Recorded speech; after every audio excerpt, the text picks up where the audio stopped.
चलो ये सब तो काम की बातें हो चुकी है। अब मुझे आप बताओ कि यार लॉकडाउन में आप बाहर कैसे निकले? ये बहुत ये मतलब आपके ना तो मास्क पहना हुआ है ना आपके कुछ है, ये क्या कहाँ जा कर रहे हैं आप?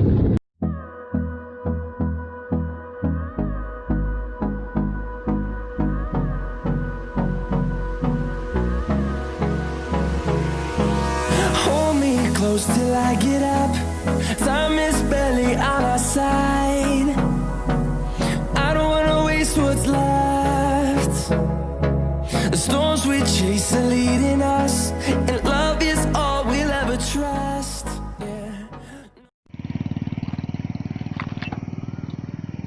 दोस्तों जर्नी स्टार्ट हो चुकी है और जो आज की वीडियो है बहुत ही स्पेशल रहने वाली है। इसमें हर चीज़ डिस्कस होने वाली है, चाहे आप मर्चेंट नेवी ज्वाइन करना चाहते हैं या फिर आपने ऑलरेडी ज्वाइन कर ली है।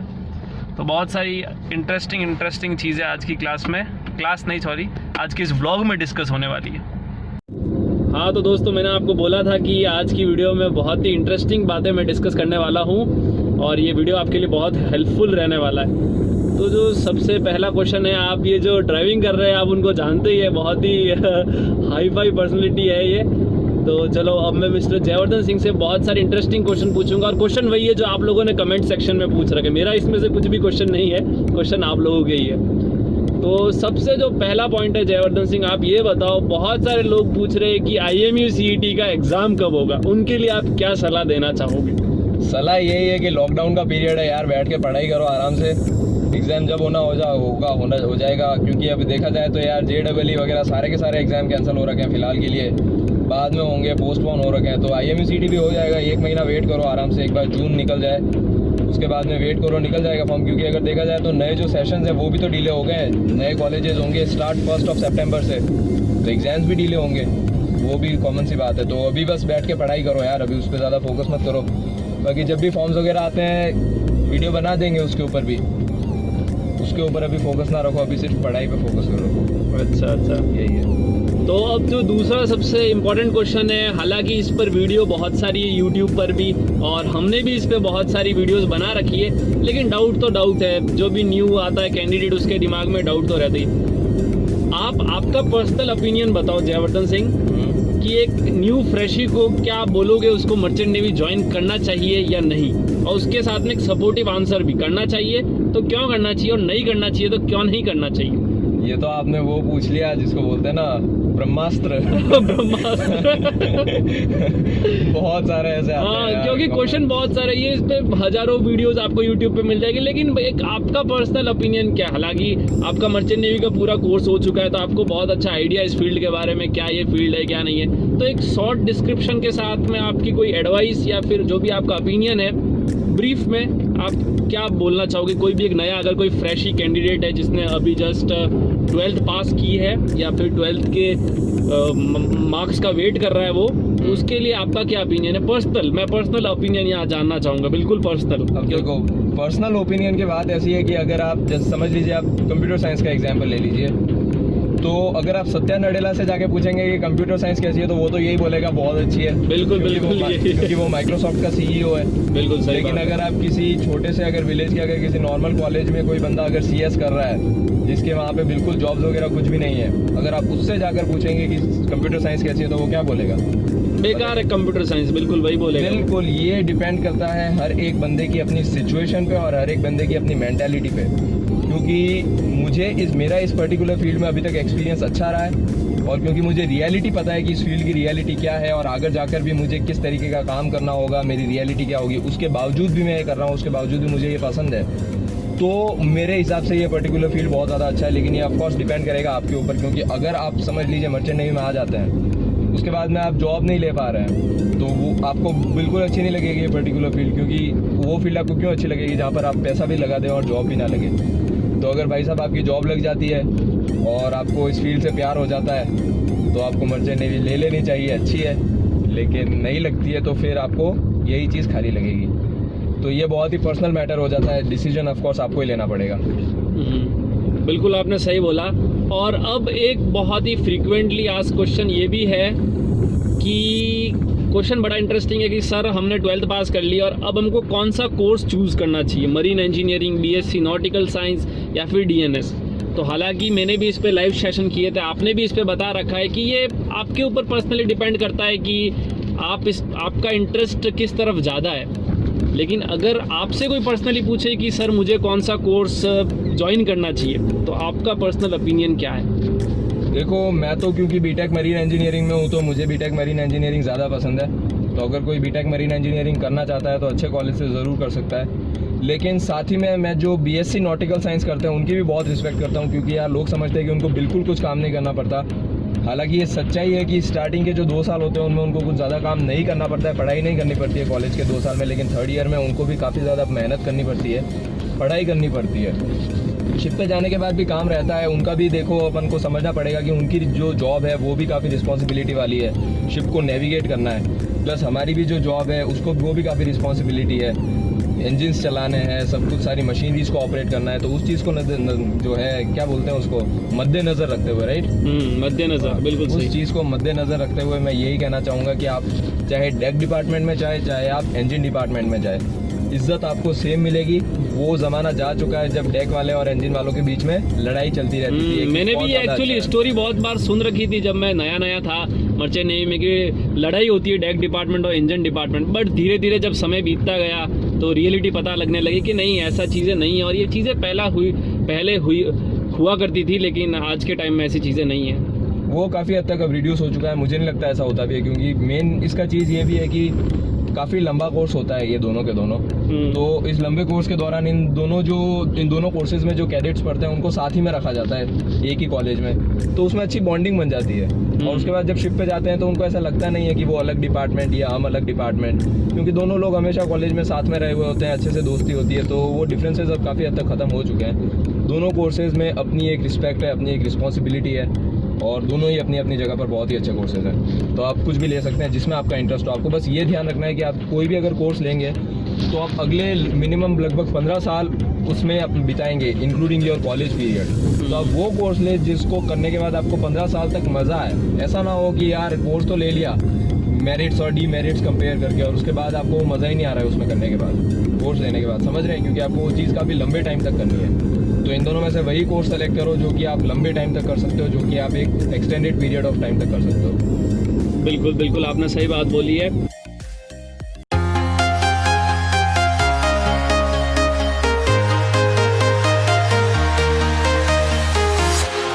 Walking alone, the streets are empty. The only thing I can see is my own silhouette. I'm getting stronger, step by step. The clock is ticking, but there's no time for regrets. I've been flying from town to town, from London to Taiwan. I've been all around the globe, trying to protect your soul. अब जो सबसे important question है, जो मुझे भी important लगता है और शायद आपके लिए भी वो इम्पोर्टेंट है, और कमेंट्स भी बहुत सारे हैं, और ये जो क्वेश्चन है वो क्वेश्चन जो न्यू जो कैंडिडेट मर्चेंट नेवी ज्वाइन करना चाहते हैं उनके लिए भी है, और जो ऑलरेडी अपना ग्रेजुएशन पीरियड पूरा कर चुके हैं उनके लिए भी है, और जो सेलिंग कर रहे हैं उनके लिए भी ये क्वेश्चन। कौन सा क्वेश्चन है भाई? ये क्वेश्चन बहुत ही मुश्किल से मैंने निकाला। ये क्वेश्चन ये है कि रिसेशन मर्चेंट नेवी में कितना है, क्योंकि बहुत सारे हम लोग आर्टिकल्स पढ़ते हैं, आपके पास में बहुत सारे कॉल्स आए थे, बहुत सारे कमेंट्स भी आते हैं, मैसेज भी आता है कि जो ऑलरेडी सेलिंग पर्सन है उनको शिपिंग कंपनीज ने बोल रखा है कि आपको 1.5 से 2 साल तक वेट करना पड़ेगा। तो इतना वेटिंग पीरियड पॉसिबल नहीं है, आप 2 साल तक वेट नहीं कर सकते कि कंपनी आपको फिर से कब बुलाएगी। बेसिकली वो 2 साल तक आप जॉबलेस है, मेरा मानना ये। तो इस थोड़े करंट मार्केट कंडीशन को आप थोड़ा एक्सप्लेन कर पाएंगे कि अगर मैं करंट मार्केट कंडीशन को देखता हूँ और मुझे अब रियलिटी पता है कि जॉब मतलब बहुत ही ज़्यादा डिफ़िकल्ट है जॉब को लेना, तो आपको क्या लगता है कि एक न्यू कैंडिडेट को, या फिर जो कैंडिडेट ग्रेजुएट हो चुका है लेकिन उसके पास में जॉब नहीं है और उसको अभी उसका प्लेसमेंट नहीं हुआ है, तो उसके लिए कैसी कंडीशंस रहेगी बाहर, और उसको जॉब कैसे मिलेगी फिर? कुछ नहीं है यार, जाके खेती करो।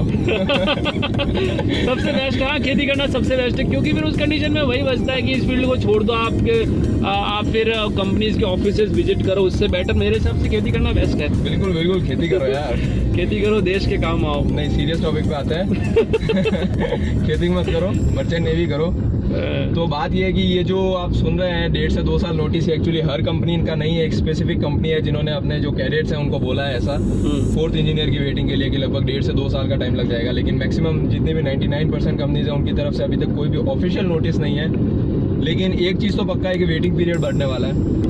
वेटिंग पीरियड सबसे जो है फर्स्ट ओवरऑल इंक्रीज होने वाला है। ऊपर से ऐसे भी कुछ चांसेस है कि कुछ कंपनीज अपने एग्जाम्स ना लें, तो रिक्रूटमेंट के चांसेस भी काफ़ी कम होने वाला है। ऊपर से एक चीज़ होती थी कि पहले पास आउट होने के बाद जो कैडेट्स थे वो मुंबई जाकर और कंपनी के ऑफिसेज विजिट कर सकते थे प्लेसमेंट के लिए। लेकिन अब क्योंकि करंट मार्केट सिनेरियो को अगर देखा जाए और करंट कंडीशंस को भी देखा जाए तो मुंबई पूरा लॉकडाउन में है।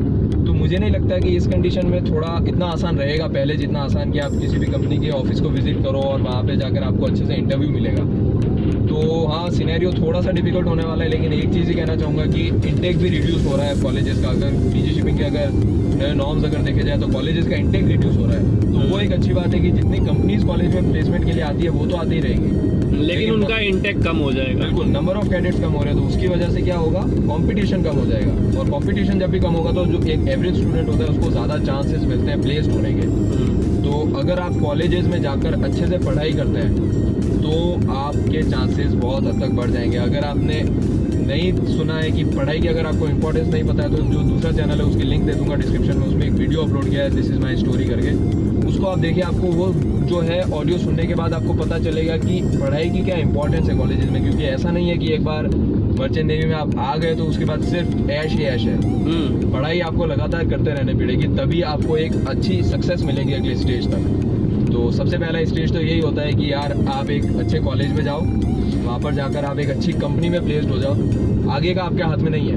बिल्कुल सही बात है। आप लोग बहुत सारे पूछते हैं कि यार जो चीफ इंजीनियर बनने में कितना टाइम लगेगा, ये बनने में कितना टाइम लगेगा, वो अभी आपके हाथ में है क्या? नहीं है अभी आपके हाथ में। अभी आपके हाथ में क्या है? पढ़ाई करना, सिर्फ पढ़ाई करना, बस वो उस पर फोकस रखो। बिल्कुल सही बात बोली है आपने। और जो लास्ट क्वेश्चन है वो मेरा काफ़ी फेवरेट क्वेश्चन है, क्योंकि मैं इस फील्ड से जुड़ा हुआ हूँ। तो ये क्वेश्चन ये जुड़े हुए हाँ, तो जुड़ा हुआ ही है। जब से फर्स्ट ईयर से जुड़ रखे और लास्ट जब तक इस शिपिंग फील्ड में है तब तक जुड़े हुए।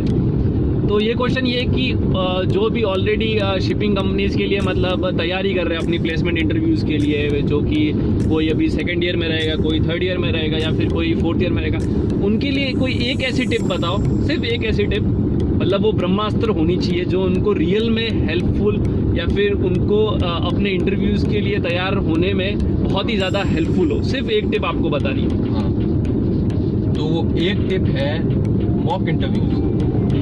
मेरी पर्सनली वो एक टिप है मॉक इंटरव्यूज। अगर आप 1000 लोगों से पूछेंगे तो आपको 1000 टिप्स मिलेंगी, सीधी सी बात है। लेकिन आप मेरे से पूछ रहे हैं तो अकॉर्डिंग टू मेरे पर्सनल एक्सपीरियंस मॉक इंटरव्यूज बहुत ज़्यादा इंपॉर्टेंट होता है। उसकी वजह से हम बहुत सारे मॉक इंटरव्यूज फ्रीक्वेंटली अपलोड करते हैं। हमने भी बना रखे मॉक इंटरव्यूज बहुत सारे, एक सेपरेट प्लेलिस्ट है मॉक लिस्ट। हाँ, तो आपको जाकर देख सकते हैं, आपको पता चलेगा कि एक मॉक इंटरव्यू की कीमत क्या होती है। क्योंकि बहुत सारे लोग क्या होते हैं, उनके दिमाग में एक इल्यूजन होता है कि वो बस पढ़ाई करते रहते हैं और उसके बाद में उनको लगता है कि अब जब भी इंटरव्यू होगा मैं जाकर वहाँ पे फोड़ दूंगा। लेकिन ऐसा होता नहीं है, क्योंकि जो पढ़ाई होती है वो अलग चीज़ होती है, उसी पढ़ाई को अच्छे से एक्सप्लेन करना अलग चीज़ होती है, और वो भी एक रियल लाइफ इंटरव्यू की सिचुएशन में जाकर। तो मेरे हिसाब से बहुत ज़्यादा आपको मॉक इंटरव्यूज़ देने चाहिए। अगर आप कॉलेज पीरियड में हैं अभी तो आप बहुत सारे मॉक इंटरव्यूज़ दो अपने फ्रेंड्स को। कुछ नहीं है, उसको अपने सामने एक चेयर पे बैठा हुआ रहो, ये खुद भी एक चेयर पे बैठ जाओ। उसके बाद उसको बोलो कि क्वेश्चन पूछे और आप जवाब दो। और अगर आपको किसी सवालों के जवाब नहीं आते हैं तो उनको कैसे टैकल करना है वो भी देखो। उनको आप वो अगर वीडियोस देखेंगे तो आपको पता चल जाएगा कि हाँ, शायद हम लोगों ने वीडियोस में ऑलरेडी डिस्कस कर रखा है कि आपको अगर किसी पर्टिकुलर क्वेश्चन का आंसर नहीं आता है तो आप डायरेक्टली नो नहीं बोल सकते। नो काफी ऑकवर्ड होता है, वो बहुत ही काफी ऑकवर्ड होता है। वो ये शो करता है कि आपको नहीं आता है, लेकिन आप सीखना नहीं चाहते इसके बारे में। तो आप वो अगर मॉक इंटरव्यू देखेंगे तो आपको उसमें ये चीज़ पता चलेगी कि यार जिन सवालों के जवाब नहीं आते उनको भी कैसे टैकल करें। तो आपको हर एक सवाल का जवाब इस तरीके से देना होता है कि उनको लगे कि हाँ भाई या तो इसको आता है, और अगर नहीं आता है तो ये सीखना चाहता है। वो आपको तभी पता चलेगा जब आप बहुत सारे मॉक इंटरव्यूज देखोगे और बहुत सारे मॉक इंटरव्यूज दोगे खुद।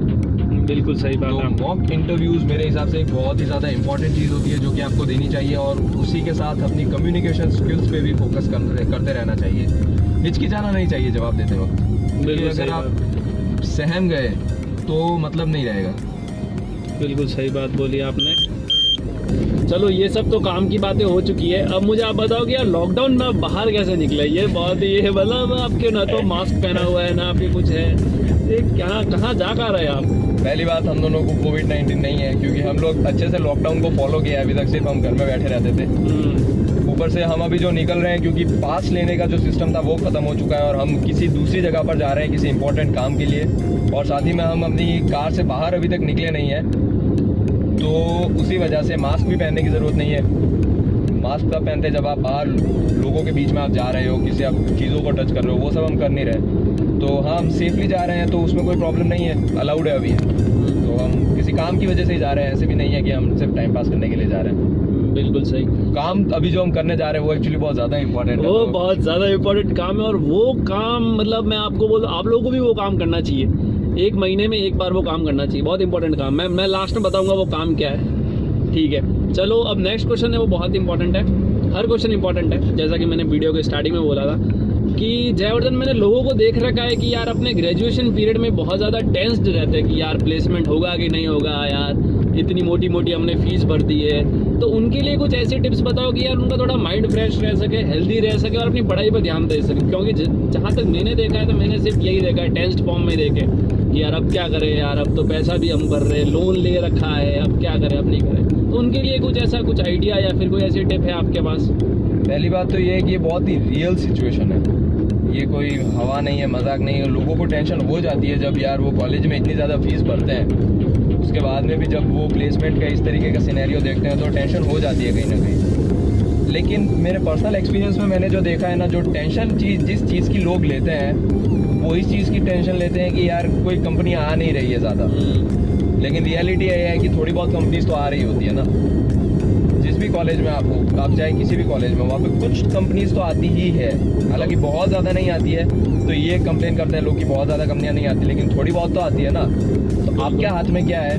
बहुत ज़्यादा कंपनियाँ बुलाना आपके हाथ में है? नहीं है। तो क्यों सोच रहे हो? तो मतलब इसका भी ब्रह्मास्त्र आप वही देना चाहेंगे कि पढ़ाई करो, सिर्फ अपने जो चीज़ आप कंट्रोल कर सकते हो ना, सिर्फ उस पर फोकस करो। बिल्कुल सही बात। जो चीज़ को आप कंट्रोल नहीं कर सकते डायरेक्टली, जिस चीज़ को आप डायरेक्टली कंट्रोल नहीं कर सकते, उस चीज़ के बारे में सोचना भी छोड़ दो।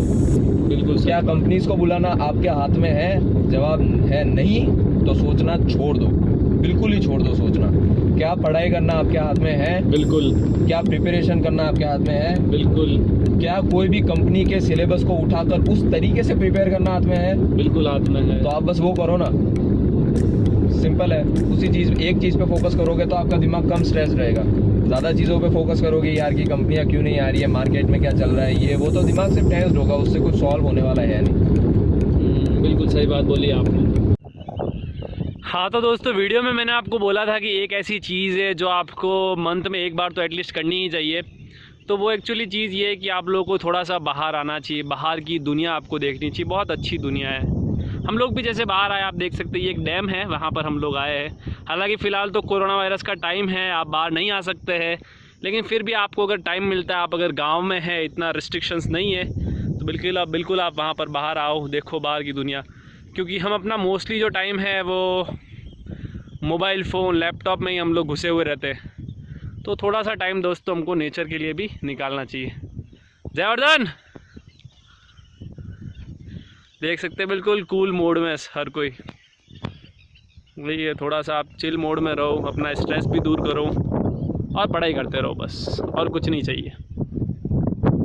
तो चलिए दोस्तों, आज की वीडियो में बस इतना ही था, और ऐसी बहुत सारी इंटरेस्टिंग स्टोरीज़ के साथ में हम लोग आते रहेंगे। Tonight we will fly above the sky. We are heroes tonight.